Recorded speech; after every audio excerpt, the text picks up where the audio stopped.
Good morning friend. आज हम देखेंगे एसएससी जीडी के प्रीवियस ईयर का फर्स्ट शिफ्ट का पेपर जिसमें जीके के 25 क्वेश्चन पूछे गए थे। तो इनमें प्रमुख क्वेश्चन 25 क्या थे देखेंगे हम। पानीपत की तीसरी लड़ाई कब लड़ी गई थी? तो ये लड़ी गई थी 1761 में। इससे पहले पानीपत की पहली लड़ाई लड़ी थी 21 अप्रैल 1526 में इब्राहिम लोदी और बाबर के बीच में। फिर दूसरी बार हुआ था 5 नवंबर 1556 में अकबर और हेमू विक्रमादित्य के बीच में। और जो 1761 में हुआ था वो है अहमद शाह अब्दुल्ला और सदाशिव राव भाऊ पेशवा के बीच में हुई थी। सप्रति अभ्यास भारत और किस पड़ोसी देश के बीच में आयोजित किया जाता है? तो ये किया जाता है बांग्लादेश के खिलाफ। भाला फेंकने वाले नीरज चोपड़ा ने टोक्यो ओलंपिक में पुरुष की भाला फेंक में स्वर्ण पदक जीत के इतिहास रच दिया था। उन्होंने स्वर्ण पदक जीतने के लिए अपना सर्वश्रेष्ठ दिया था। मतलब भाला कितने मीटर लंबा फेंका था? तो उन्होंने ये फेंका था 87.58 मीटर। दीपिका कुमारी किस खेल से जुड़ी है? तो दीपिका कुमारी भारत से हैं, वो तीरंदाजी से जुड़ी हुई हैं। प्रोटीन बने होते हैं तो ये बने होते हैं एमिनो अम्ल के द्वारा।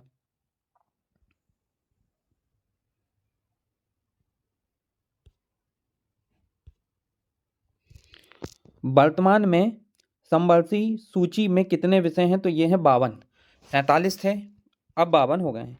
निम्नलिखित में से कौन सी भारत की सबसे ऊंची चोटी है? तो ये है कंचनजंगा, जिसकी ऊंचाई है 8,586 मीटर। इसके बाद है नंदा देवी सेकंड में, जिसकी ऊंचाई है 7,816 मीटर।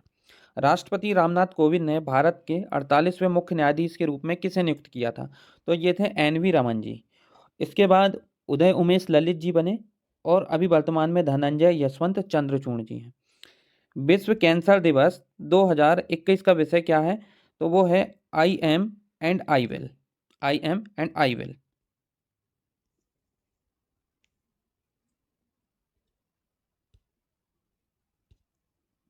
अब बात करते हैं निम्नलिखित में से किस संशोधन अधिनियम ने भारत में मतदाता की आयु 21 से घटाकर 18 कर दी गई? मतलब कि पहले वोट डालने की आयु 21 वर्ष थी, अब उसको घटा के 18 कर दी है। तो यह था 61वां संशोधन अधिनियम।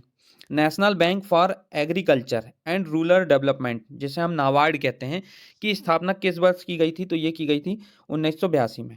निम्नलिखित में से किस विटामिन को रेटिनॉल के नाम से भी जाना जाता है? तो विटामिन ए।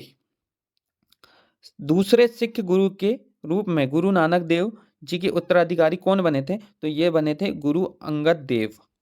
निम्नलिखित में से किस तिथि को इसरो मतलब इंडियन स्पेस रिसर्च ऑर्गेनाइजेशन स्थापित किया गया था? तो ये किया था 15 अगस्त 1969 को।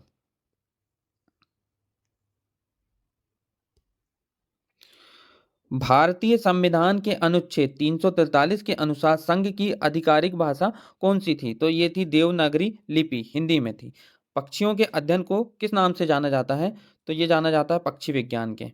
इलेक्ट्रोकार्डियोग्राफ ईसीजी का उपयोग किसे को नापने के लिए किया जाता है? तो यह है हृदय की गति, धड़कन को नापने। निम्नलिखित में से कौन सा राज्य स्पाइस गार्डन है? तो यह है केरल, जिसे मसाला उद्यान भी कहा जाता है। मेंढक और केंचुआ अपनी त्वचा से सांस लेते हैं, जिसके कारण दोनों जीवों की त्वचा होती है आर्द्र और चिपचिपी।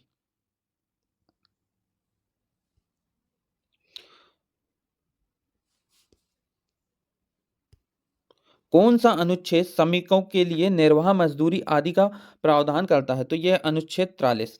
HTML का अर्थ होता है मतलब फुल फॉर्म होता है hyper text markup language. SMT का फुल फॉर्म होता है सिंपल मेल ट्रांसफर प्रोटोकॉल। भारतीय संविधान का अनुच्छेद 32 किससे संबंधित है? तो यह है संवैधानिक उपचार के अधिकार से।